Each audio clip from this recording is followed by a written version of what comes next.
Hai guys, saya ada tertengok satu video. Untuk peniaga-peniaga, untuk mereka yang nak rasa rezeki tu lain macam maksud dia, bacalah ayat ni. Bismillahirrahmanirrahim. Alam tara kaifa fa'ala rabbuka. Buka.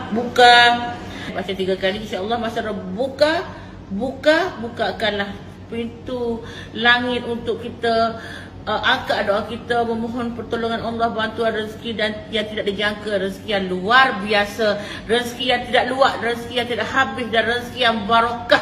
Subhanallah. Amin. Alam tara kaifa fa'ala rabbuka bi ashabil fil. Rabbuka tu bukan maksud buka. Rabbuka tu, Rabb tu adalah Tuhan. Ka tu adalah ganti nama kepada kamu. Rabbuka bermaksud Tuhan kamu. Sama juga bila kita di alam kubur nanti, bila kita akan ditanya, Ma Rabbuka, siapa Tuhan kamu?